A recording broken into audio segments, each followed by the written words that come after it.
नमस्कार दोस्तों, स्वागत है आपका SSC learning point by Singh sir. आज हम करेंगे 1 मार्च के शिफ्ट 1 का पेपर। ठीक है, सीआर और टेलीग्राम ज्वाइन कर लेना, जितनी भी सोल्यूशन पीडीएफ है आपको वहां पर मिल जाएंगे। चलो फिर स्टार्ट करते हैं बिना देरी किए हुए।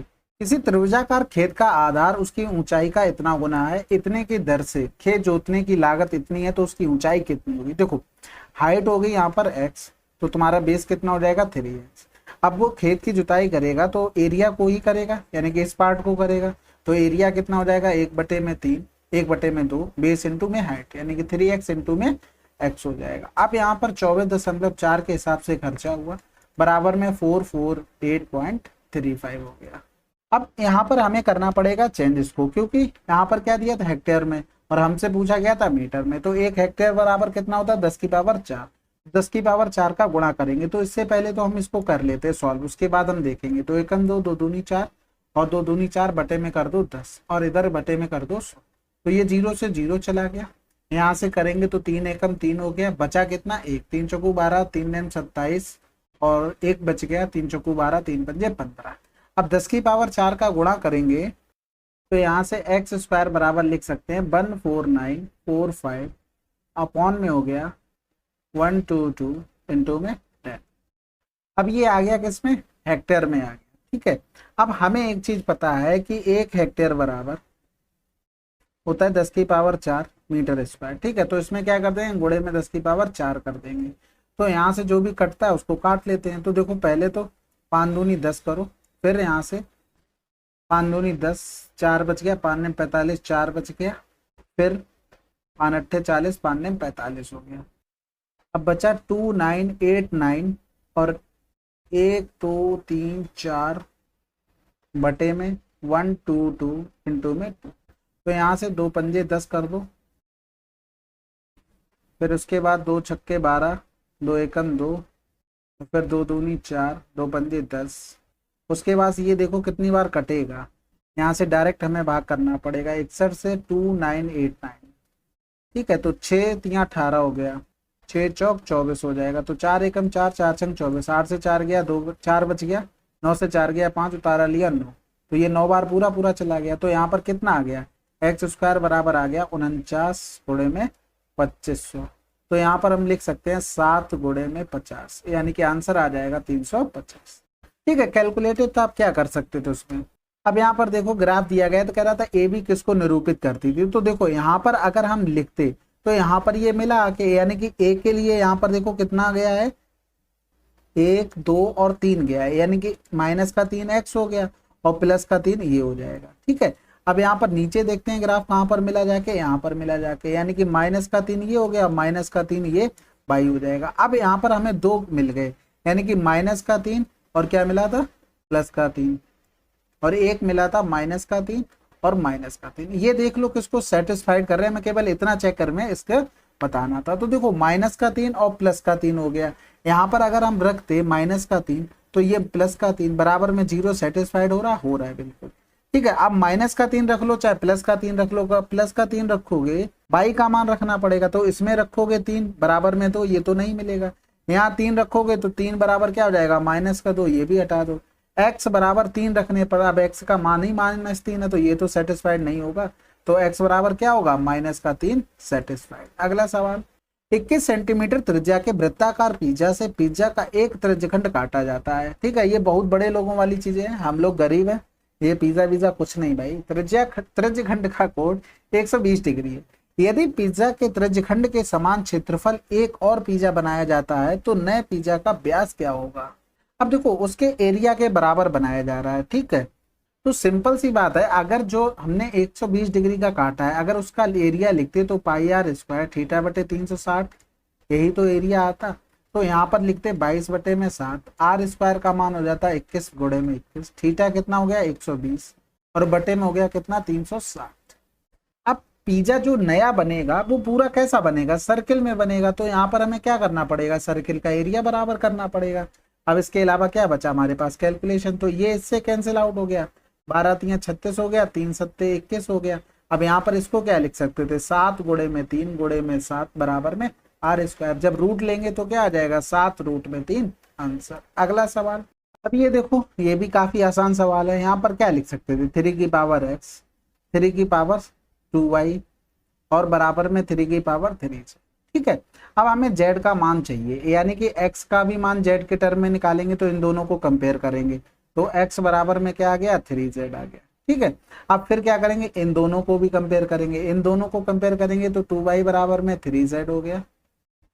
ठीक है, तो हमें चाहिए क्या, हमें 6y चाहिए था, तो 6y बनाने के लिए 3 का मल्टीप्लाई यानी कि 6y बराबर 9z हो जाएगा। अब इसमें सारे मान पुट कर दो, तो 1/3x यानी कि यहाँ पर भी 3 बना लेंगे तो 3 3 9 हो जाएगा, तो यानी कि 9z प्लस का 1/9z प्लस में 1/9z बराबर में हो गया 32/3। तो यहाँ पर 3/9z बराबर में हो गया 32/3। तो यहाँ पर 3 3 9 हो गया, 3 से 3 कैंसिल आउट हो गया, यानी कि z बराबर क्या आ गया 1/32। अगला सवाल, इनमें 8 केजी कच्चे चावल और 32 केजी उबले हुए चावल मिलाए जाते हैं, कच्चे चावल का परसेंटेज क्या होगा। सिंपल है, 8 हो गया, टोटल कितने हो गए 40 हो गए, गुणे में 100 कर दो तो 20% हमारा आंसर आ जाएगा। अगला सवाल, उस अपनी यात्रा का x% भाग 50 किलोमीटर प्रति घंटा की चाल से तय करता है और शेष भाग इतनी की चाल से तय करता है, x के संदर्भ में उसकी औसत चाल क्या है। तो यहाँ पर टोटल डिस्टेंस मान लो 100, अब x% इसका करोगे तो x आ जाएगा और फिर दूसरा कितना हो जाएगा x 100 माइनस का x%, यही तो आ जाएगा। तो ये कितना बन जाएगा 100 माइनस का x। अब ये जा रहा था किसकी 50 की चाल से और ये 100 माइनस x जा रहा था 60 की चाल से, तो इनका एलसीएम ले लेंगे तो 300 हो गया, तो ये 6x प्लस में 500 माइनस का 5x, यानी कि यहाँ से कितना बन गया x प्लस का 500/300। ये क्या आ गया, ये टोटल टाइम आ गया। अब यहाँ पर एवरेज स्पीड का फार्मूला, टोटल डिस्टेंस 100 हो गई, ठीक है, और टोटल टाइम कितना हो गया x प्लस का 500 और ये 300 ऊपर पहुंच जाएगा, तो आंसर हमारा कितना आ जाएगा 30,000/x प्लस 500। कोई कार इतनी की चाल से शहर ए से बी तक जाती है और इतनी की चाल से बी से ए आती है, ये तो आसान हो गया। ठीक है, आपको एवरेज स्पीड का फार्मूला जब डिस्टेंस क्या हो कांस्टेंट हो तो ये पता होगा। अब यहाँ पर 2 गुणे में 84 गुणे में 56, दोनों को जोड़ दो, 6 4 10 हो गया, 8 5 13 1 14 हो गया, तो 14 छंग 84 हो गया, 6 दूनी 12 हो गया, 12 छंग 72, यूनिट डिजिट से हमारा काम हो गया। अगला सवाल, इतनी चाल से चलने वाली इतनी लंबी रेलगाड़ी विपरीत दिशा में 90 की चाल से चलने वाली दूसरी रेलगाड़ी 12 सेकंड में पार करती है, तो दूसरी रेलगाड़ी की लंबाई क्या होगी। तो सिंपल सी बात है, एक दूसरे की तरफ चल रही, तो दूसरी ट्रेन की लंबाई हमें निकालनी है। अब एक दूसरे की तो चालें क्या होगी जुड़ जाएंगी, यानी कि कितनी हो जाएगी 240, 5/18 करना पड़ेगा और रीजन क्या है मीटर प्रति सेकंड में हमें बनाना। ठीक है, अब यहाँ पर कर लो, 6 चौक 24 हो गया, 6 तियां 18 हो गया, 3 ऊपर पहुंच जाएगा तो 3 चौकू 12 यहाँ से कटेगा, अब 5 चौकू 20 यानी कि T2 बराबर हो गया 5 चौकू 20 यानी कि 800, फिर यहाँ से माइनस का 360, तो 8 से 300 गया तो 500, 500 से 60 और कम कर देंगे 440। भाई कैलकुलेशन छोटे बच्चों वाली तो कर ही सकते हो, उसमें भी कुछ दोहराना है। ठीक है, इतना तो कर ही सकते हैं। जेम्स 25% के लाभ पर हेडसेट बेचता है, बाद में यह थोक व्यापारी से मिलता है जो क्रय मूल्य से 10% कम मूल्य पर हेडसेट की आपूर्ति करने के लिए तैयार है। जेम्स विक्रय मूल्य में भी 54 रुपए की कमी करता है, लेकिन फिर भी 30% का लाभ होता है। मूल क्रय मूल्य ज्ञात कीजिए।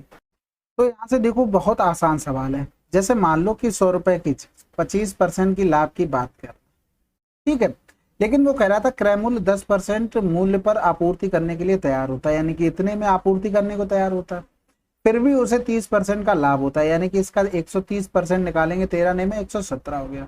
हमारे हिसाब से कितनी विक्रय मूल्य में कमी हुई, तो 8 7 15 यानी कि 8 की क्वेश्चन में कितनी हुई 54 की हुई, तो क्रय मूल्य कितना था 100 रुपए माना था, तो यहाँ पर कर लेंगे 54 100 बटे में 8, तो 8 छंग 48, 6 बच गया, 8 सत्ते 56, 8 पन्ने 40 आंसर। अगला सवाल, 20% छूट देने के बाद भी किसी व्यापारी को 8% का लाभ होता है, यदि दी गई छूट इतनी है तो क्रय मूल्य ज्ञात कीजिए। तो सिंपल सी बात, पहले तो ये देखो कि मार्केट प्राइस और कॉस्ट प्राइस में रेशियो क्या है, यानी कि ये 108 हो गया और 20% की छूट का मतलब ये हो गया 80। अब कह रहा था दी गई छूट 40.50 है, यानी कि कहने का मतलब है कि 20% बराबर हमें दिया गया था इतना, तो 100% बराबर अगर निकालते तो ये क्या आ जाता मार्क प्राइस आ जाता। क्यों आ जाता, क्योंकि छूट हमेशा मार्क प्राइस पर दी जाती है। तो बात समझ गए, यानी कि ये 20 पंजे 100, तो यहाँ पर जो भी ये मान आया है वो किसका आया मार्केट प्राइस का आया, तो वो कितना था 108 था। हमें क्रय मूल्य निकालना था जिसका मान था 80।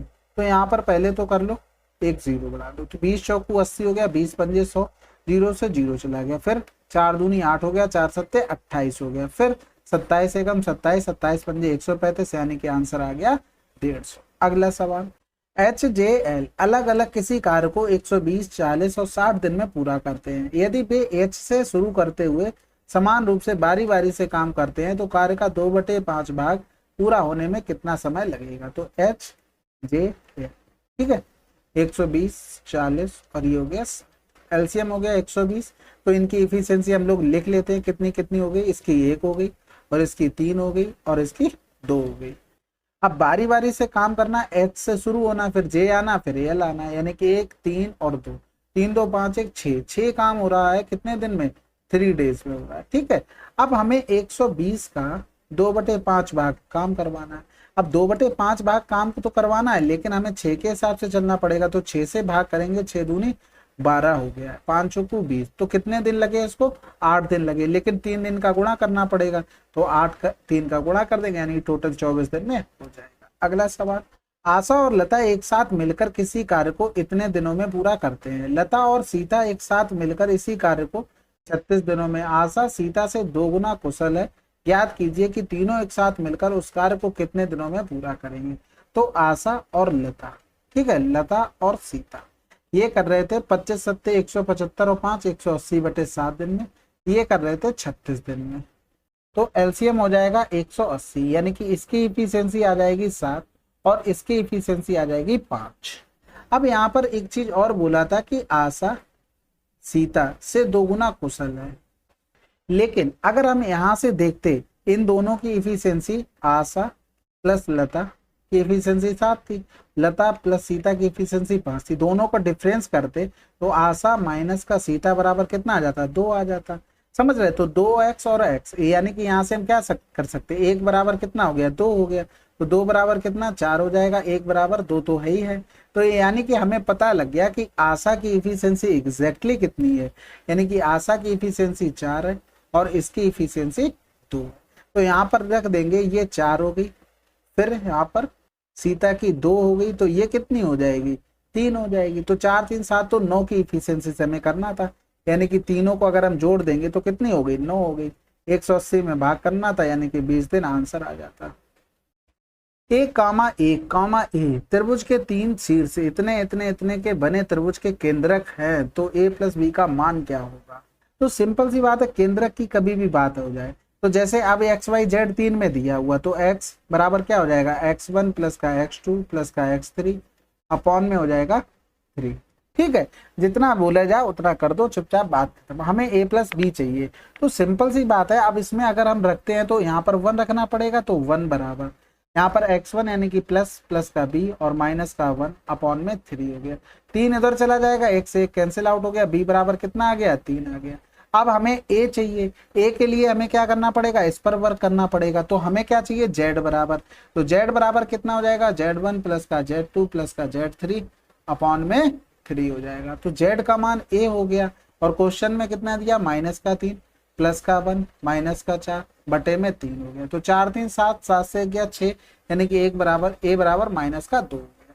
हमसे पूछा था a प्लस का b, यानी कि -2 प्लस का 3 बराबर कितना हो गया, प्लस का 1। अगला सवाल, 2 उम्मीदवार के बीच किसी चुनाव में 10% लोगों ने अपना मत नहीं डाला और डाले गए 10% मतों को अवैध घोषित कर दिया। ठीक है, जीतने वाले उम्मीदवार को वैध मतों का इतना मत प्राप्त हुआ और वह इतने मतों के बहुमत से जीता, तो नामांकित मतदाताओं की संख्या ज्ञात कीजिए। अब यहाँ पर हमसे टोटल पूछ लिया, तो देखो x 10% में लोगों ने अपना मत नहीं दिया, यानी कि 90 लोगों ने दिया होगा, फिर 10% अवैध हो गए, तो 90% तो वैध रहे होंगे टोटल में से। अब इसमें से क्या हुआ, एक को मिले कितने 52% और एक को मिले होंगे 48%, क्योंकि ये टोटल 100% वोट थे। हमारे हिसाब से इनमें डिफरेंस कितना रहा है, 4% का, तो इसी का हम 4% बराबर ये दे दिया 1701। समझ गए, यानी कि इनको 100 टोटल मानकर हमने ये कैलकुलेशन कर ली है। तो आप लोग समझ गए होंगे कि ये कैसे आया। तो ये 2 जीरो, पहले तो 2 जीरो यहाँ से हटा लो, फिर 9 से काटेंगे तो 9 एकम 9 हो गया, 9 8 17 हो गया, फिर 9 8 72 हो गया, बच्चा कितना 8 9 नेम 81। फिर 9 से काटेंगे तो 9 दूनी 18, 9 एकम 9 हो गया। अब इधर जब जाएगा तो x बराबर 21, 1 2 3 4 बटे में 4, तो 4 पंजे 20 हो गया, 4 दूनी 8, 4 पंजे 20, आंसर आ जाएगा। अगला सवाल, 4 व्यक्ति A B C D 6 kilometre लंबाई वाले वृत्ताकार ट्रैक पर दौड़ना शुरू करते हैं। उनकी चाल क्रमशः 3 किलोमीटर और इतनी, 4, इतनी। यदि सभी एक ही बिंदु से एक ही साथ एक ही दिशा में दौड़ना शुरू करते हैं, जब वे पहली बार प्रारंभिक बिंदु पर मिलते हैं तो बी ने कितने चक्कर लगाए होंगे। तो सबसे पहले तो टाइम निकाल लो। तो टाइम निकालेंगे ए, बी और सी और डी के लिए। तो यहाँ पर देखो 6 के हिसाब से गए, यानी कि पहले में 3 की स्पीड थी, दूसरे में 3.5 की थी, तीसरे में 4 की थी, फिर 4.5 की थी। तो पॉइंट हटाया 0 इधर, 15 चौकू 60 हो गया, 15 तियां 45। यहाँ से करेंगे 2 तियां 6, 2 दूनी 4। यहाँ से पॉइंट हटाया 0 हो गया, तो यहाँ से 12 पंजे 60 हो जाएगा, 5 सत्ते 35। फिर यहाँ से 3 दूनी 6। इनका सबका ले लेते एलसीएम। एलसीएम लोगे तो एलसीएम का तो मतलब पता ही होगा ना, जब भिन्न का एलसीएम लेते तो ऊपर वाले का एलसीएम नीचे वाले का एलसीएम। तो यहाँ पर भी 1 कर लो, तो सबसे ऊपर वाले का एलसीएम लेंगे तो एलसीएम तो 12। नीचे देखो 1 7 2 3 में कुछ कॉमन है नहीं है, तो ये हो गया हमारा एलसीएम, यानी कि वो इतने घंटे बाद मिलेंगे। अब यहाँ से इतना तो टाइम आ गया, ठीक है, थोड़ी कॉल आ गई थी, कोई बात नहीं, हो जाती चीजें। अब यहाँ पर इतना तो टाइम लग गया। स्पीड कितनी थी भाई बी की स्पीड थी 3.5, तो उसने 12 घंटे में कितनी डिस्टेंस चली होगी, 12 पंजे 60, 12 तियां 36, 36 से 42 किलोमीटर चली होगी, यानी कि 42 किलोमीटर। लेकिन चक्कर कितना था, 6 किलोमीटर का, यानी कि उसने कितने लगाए होंगे, 7 चक्कर लगाए होंगे। अगला सवाल, इस सवाल में देखो कह रहा था 16 17 18 19 में बाड़ेज, तो बाड़ेज ये हो गए, यानी कि 16 17 में कितना हो गया 1050, और फिर किसमें पूछा था 18 19 में, यानी कि इसमें भी कर लेंगे तो ये हो जाएगा 1335। ठीक है, दूसरी कंडीशन में 15 16 में साइंस वाले हो गए, साइंस वाले ये हो गए, यानी कि 1025, और फिर 19 20 में 1240 हो गया। अब इनको जोड़ लेते हैं, 5 हो गया, 5 3 8 हो गया, 3 हो गया, 2 हो गया। ठीक है, यहाँ से भी करेंगे 5 4 2 6, 2 हो गया और ये हो गया। अब इसको काट लेते हैं, तो 5 चौकू 20, 3 बच गया, 5 सत्ते 35 हो गया, 5 ने 45 हो गया, सॉरी 7 होगा। ठीक है, 5 चौकू 20, 2 बचा 55 25, 5 तियां 15 हो गया। अब 7 7 14 4 18 हो रहा, 5 4 9 3 12, 3 से कट जाएगा, 3 एकम 3, 3 पंजे 15, 3 नेम 27, 3 एकम 3, 1 बचा, 3 पंजे 15, 3 एकम। अगला सवाल, अब ये देखो ये सवाल बहुत अच्छा है, ठीक है, इसको बहुत अच्छे से बनाया गया है, मानना पड़ेगा इस सवाल के लिए। 8.33 83.33 कर लो, सभी में इसी तरीके से कर रहे हैं तो ऐसे ही कर लो, और बटे में कर दो, और 66.67, ये हो जाएगा 25। ठीक है, अब ये देखो ये लिखा क्या हुआ है, ये 1/6 लिखा हुआ है। फ्रैक्शन वैल्यू याद है तब तो बहुत अच्छे से कर लोगे, ठीक है, अगर नहीं याद होंगी फिर ऐसे ही फंसे रह जाओगे। तो ये चीज समझने की कोशिश करना, बस यही है। ये हो गया 83 सही, 83.33, ये 5/6 होता है। अब 55.55, ये देखो 11.11 क्या होता है 1/9, ये 5/9 हो जाएगा। बटे में लिख दो, यहाँ से 1/3 आ जाएगा, 66.66 आ रहा, ये हो जाएगा 2/3, और ये 0.25 क्या हो जाएगा 1/4 हो जाएगा। बस ये समझ रहे हो ना हुआ क्या, ये सारी चीजें परसेंटेज में चेंज कर ली गई हैं। ठीक है, बटे में 100 करोगे, परसेंटेज का साइन लगाओगे, उस तरीके से चीजें ऊपर नीचे दोनों में कर दिया गया गुणा, और वहां से वो परसेंटेज तो चला गया, लेकिन वैल्यू हमें छोड़ गया जो हमारी काम की होनी चाहिए थी। ठीक है, तो ये 3 त्रिका 9, 3 त्रिका 9 से तो 9 हम पहले ही उसको उड़ा देते हैं, जो हमारे काम की चीज नहीं लग रही है। अब उसके अलावा बचा क्या, 25 गुणे में 4 ऊपर पहुंच जाएगा, गुणे में 2 रह 2 तो नीचे रह जाएगा, या तो हम पहले ही काट लेते, तो 36 और गुणे में हो गया 2, तो यहाँ पर 4 नेम 36 कर लो, तो 25 बटे कितना हो गया 18 हो गया, 18 एकम 18 हो गया, बचा कितना 7 बचा, 18 चौक 72 तो ज्यादा हो जाएगा, तो 18 तियां 57 हो गया। अब यहाँ पर देखो हमें पूरा करना पड़ेगा, अगर पूरा नहीं करोगे तो इतने सटीक नंबर दिए तो वहां से फंस जाओगे। जैसे 18 एकम 18 किया तो 7 बचा, फिर पॉइंट लगाया तुमने 0 बढ़ा दिया, फिर 18 तियां 54 किया, क्योंकि 18 चौक 72 होता, तो वहां से तो नहीं जा पाएगा, 10 से 4 गया 6, और 6 से 5 गया 1, फिर यहाँ पर 0 लगाया। अब यहाँ से चीजें पकड़ में आई, 18 नहीं में 162 होता है, और 18 8 144, तो ये पॉइंट यानी कि 8 आ रहा है, यानी कि इसको थोड़ा सा रिवर्सिफाई करके यानी कि राउंड ऑफ करके तो 1.4 लिख सकते हैं। अब हमारा आंसर आ जाए। ठीक है, तो काफी अच्छे लेवल का सवाल था। एक क्रिकेट मैदान का क्षेत्रफल इतना वर्ग गज है, यदि पूरे मैदान में 200 केजी उर्वरक एक समान रूप से फैलाया जाता है तो 2700 वर्ग गज के कुल क्षेत्रफल वाले मैदान में कितने केजी उर्वरक फैलाया गया है। तो ये तो आसान है भाई, 5400 वर्ग गज में 200 केजी। अब यहाँ पर 2700 का पूछ रहा था तो इसका 1/2 हो रहा था, इसका भी 1/2 कर दो तो आंसर क्या आ जाएगा 100।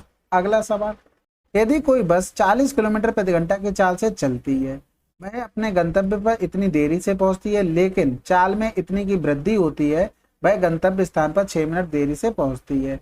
ये यात्रा पूरी करने के लिए बस का सामान्य समय ज्ञात कीजिए। तो देखो पहले स्पीड 40 थी, अब 14 की वृद्धि हो रही है यानी कि 54 हो गया।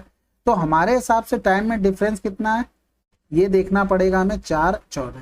क्वेश्चन में कितना है, दोनों देखो देरी देरी के कह रहे हैं, तो 11 से 6 गया 5। अगर वो कहता पहले और बाद में तब इनमें जोड़ हो जाता है। ठीक है, तो मिनट में है, हमें क्या करना, मिनट में ही आंसर निकालना है। तो यात्रा पूरी करने के लिए सामान्य समय कितना था, 54 था। तो 5/14 गुणे में हो गया 54। ठीक है, टाइम का रेशियो हमने निकाल लिया था, एग्जैक्ट टाइम ये लगना था। तो यहाँ पर 2 सत्ते 14 हो गया, यहाँ पर 27 दूनी 14, 135/7 हो गया। तो यहाँ से कितना टाइम लगा, 7 एकम 7 हो गया, 7 नेम 63, 2/7 यानी कि 19 प्लस का 2/7 लगा। लेकिन हम 40 की स्पीड से जा रहे थे और हमें इतनी की देरी भी हो रही थी, यानी कि ये टाइम आया जब हम 40 की स्पीड से जा रहे थे और 11 मिनट की देरी हो रही, तो वो देरी हटा देंगे, एग्जैक्ट टाइम आ जाएगा, यानी कि 9 से 11 8 8 से 2/7 हमारा आंसर। अगला सवाल, एक वर्गाकार मैदान का क्षेत्रफल इतना है तो परिमाप बताना है। अब भैया बताओ, इससे आसान चीज आपको मिल सकती थी, बस आपको ये समझ में आ जाना चाहिए था कि ये स्क्वायर कितने का है। अब यहाँ पर देखो सिंपल सी बात, देखो अगर हम 60 का स्क्वायर करें और 70 का स्क्वायर करें तो ये कितना हो गया, 4900 हो गया और ये 3600 हो गया। अब इसके बीच में है 44 और ये 89। ठीक है, अब यहाँ पर देखो दो ही नंबर मिलते हैं, 63 मिलेगा या तो आपको 67 मिलेगा। अब एक चीज बताओ, सिंपल सी बात, कि ये इंक्लाइंड किस तरफ हो रहा है, ये इसकी तरफ हो रहा है, यानी कि 67 का ये स्क्वायर होगा तो a बराबर 67। अब मैं 4 का गुणा करना था तो ये आ जाता 268 आंसर। अगला सवाल, एक समद्विबाहु त्रिभुज में यदि समान भुजाओं में से एक भुजा और एक असमान भुजा का अनुपात इतना है और इसका परिमाप इतना है तो त्रिभुज का क्षेत्रफल बताए। देखो समान भुजा यानी कि ये 2 रही होंगी, यानी कि 6x रहा होगा, ये 11x रहा होगा, 6 6 12 11 23, 23x बराबर दे दिया था हमको 46, तो x बराबर 23 दूनी 46, यानी कि भुजाएं क्या रही होंगी 12 और 12 और ये क्या हो गया 22। ठीक है, तो ये एक बना लो, समद्विबाहु त्रिभुज बना लेते हैं बढ़िया सा। तो ये 12 हो गया, ये 12 हो गया, ये 22 हो गया। अब यहाँ पर एक परपेंडिकुलर डाल दो। ठीक है, परपेंडिकुलर समद्विबाहु त्रिभुज में सभी को पता होगा कि दो बराबर भागों में डिवाइड करेगा, ये 11 हो गया। तो यहाँ से अगर हम हाइट निकालेंगे तो आपको पता है कितनी हो जाएगी, 12 का स्क्वायर माइनस में 11 का स्क्वायर, तो 12 से 11 गया एक और एक हो जाएगा 23। ठीक है, तो यहाँ पर आ गया √23। अब इसका अगर एरिया निकालेंगे तो 1/2 और हाइट कितनी हो गई √23 और आपका बेस कितना हो गया 22, यानी कि यहाँ पर कितना आ जाएगा 11√23 आ जाएगा। अब यहाँ पर देखो आप ऑप्शन का भी सहारा ले सकते थे, नहीं लेना चाहते तो ये तो देख लो, ये 4 का स्क्वायर और 5 के स्क्वायर में बीच में, यानी कि कहीं ना कहीं 5 की तरफ इंक्लाइंड हो रहा था। अब यहाँ पर अगर हम 5 लिख लेते तो कितना आता, 11 पन्ना 55, इससे तो ज्यादा नहीं हो सकता था, ये कैंसिल आउट हो गया। अब एक चीज समझो, ये थोड़ा सा स्लाइटली अगर 4 ले लेते तो कितना आ जाता, 11 चौक 44 आ जाता, समझ रहे। तो हमने यहाँ से एक चीज पकड़ ली, एवरेज 55 और 54 के बीच में होगा, 55 और 44 के बीच में, तो ये कैंसिल आउट हो गया। अब 4 तो हो नहीं सकता क्योंकि ये 5 की तरफ इंक्लाइंड हो रहा तो बड़ा ही होगा, तो आंसर हम यहाँ से 53 लगा सकते थे। ठीक है, 8000 की राशि पर x% वार्षिक दर से 2 वर्ष का चक्रवृद्धि ब्याज इतना है तो x का मान क्या होगा। देखो सिंपल सी बात है, हमें रेट हमें दिया गया था चक्रवृद्धि ब्याज, हमें इसी पे काम करना था। तो सिंपल सी बात है, 8000 से ये कितना हो गया, इसको जोड़ दो इसी में, यानी कि 8 9 8 8 और पॉइंट का 8, यानी कि पॉइंट हटा देंगे तो 0 1 इधर बढ़ा दो। ठीक है, अब 2 साल की बात करा, हमें ऐसा नंबर चाहिए जो यहाँ पर स्क्वायर बन जाए, क्योंकि आपको भी पता है कि यहाँ पर प्रिंसिपल से अमाउंट आया होगा कुछ ना कुछ बेसिक से, फिर यहाँ पर क्या करते, जितनी पावर बोलता उतना हुआ होगा, तो इस हिसाब से चलता है। तो यहाँ पर इनको बनाना पड़ेगा। तो 8 से करेंगे, 8 एकम 8, 8 एकम 8, 8 एकम 8, 8 दूनी 16, 2 बच गया, 8 3 24, 8 छंग 48 हो गया। अभी भी देखो कट सकता है, बिल्कुल कट सकता है, 4 से भी कट सकता है। तो 4 दूनी 8, 4 पंजे 20 हो गया। यहाँ पर करेंगे 4 दूनी 8, 3 बच गया, 4 अट्ठे 32, 4 नेम 36 हो गया। ठीक है, अब ये देखो स्क्वायर आपको समझ में आ गया होगा, ये 50 का स्क्वायर है। और अगर इसमें थोड़ा सा दिमाग लगाओगे, ये 53 का स्क्वायर है। क्यों 53 का स्क्वायर हमने लिख दिया, हमने लिखा था 2809, यहाँ पर हमने ये देखा कि ये 25 से कितना अधिक हो रहा है, 25 से 3 अधिक हो रहा है, तो 50 से 3 अधिक कर लिया हमने 53। अब 50 से आसपास हमने कैसे स्क्वायर निकालते हैं, 50 से 3 ज्यादा है तो 3 त्रिका 9, और 25 में भी उतना ही ज्यादा कर दो, 25 3 28, आंसर आ जाता है। समझ गए, तो इस तरीके से आप कर सकते हैं। तो हमारा इनका रूट ले लेंगे, तो 50 से चीज 53 रही होगी, तो कितना 3 बड़ा किससे 50 से गुणा में कर दो 100, तो 50 दूनी 100 हो गया, यानी कि 3 दूनी 6, आंसर हो गया। अगला सवाल, रुपए x की राशि पर इतने % की दर से इतने वर्ष का साधारण ब्याज इतना है, तो x का मान क्या होगा। देखो सिंपल सी बात है, x राशि थी 7 तियां 21, 21 और 2 23 बटे में 3, 2 दूनी 4, 1 5 बटे में 2, और बराबर में दे दिया 8 6 2 5। ठीक है, 100 का उधर गुणा कर दिया पहले ही। अब यहाँ पर देखो काटते हैं, 5 एकम 5 हो गया, बचा 3, 5 सत्ते 35, बचा 1, 5 दूनी 10, 55 25 और 0, 23 सत्ते कितना हो गया 161 होता है, तो बचा कितना है 11, 23 पंजे 115 होता है, यहाँ पर 0 कर दो। ठीक है, 3 दूनी 6 कर देंगे, तो 6 का गुणा करेंगे 0 में, 6 पंजे 30 हो गया, 6 सत्ते 42, 42 और 3 45, आंसर। अगला सवाल, वाणिज्य और मानविकी में विद्यार्थियों तथा गणित और विज्ञान में विद्यार्थियों का अनुपात क्या है। तो देखो वाणिज्य और फिर कौन सा है ये, यानी कि 4 6 2 8 9 2 11, फिर गणित ले लो और फिर साइंस ले लो, यानी कि 6 6 12 की 2, हासिल लगा 1, 9 9 4 13 की 3, हासिल लगा 1 हो गया, यानी कि 8। ठीक है, अब इनको हम काटते हैं, जैसे भी कटता है, तो 4 से काट लेते हैं, 4 दूनी 8, 3 बच गया, 4 नेम 36, 4 छंग 24 हो गया, 4 दूनी 8 हो गया, 0 4 अट्ठे 32 हो गया। अभी भी 4 से कट जाएगा, 8 से भी कट रहा है क्या, 8 तियां 24 करेंगे, 5 बचा, और 8 दूनी 16, 8 से कट रहा है, तो 8 तियां 24, 8 सत्ते 56, 8 दूनी 16, 8 छंग 48, आंसर आ गया। अब ये देखो दो संख्याओं का अनुपात इतना, उनका अंतर इतना, छोटी संख्या। चलो अच्छा लगा, ठीक है, गुणे में क्या हो गया 18, छोटी संख्या 3, तो आंसर आ गया हमारा 54। चलो फिर इसी एक आसान सवाल के साथ ये शिफ्ट खत्म होती है। कमेंट करके बताइएगा कैसा लगा। मिलते हैं अगले वीडियो में, तब तक के लिए जय हिंद जय भारत।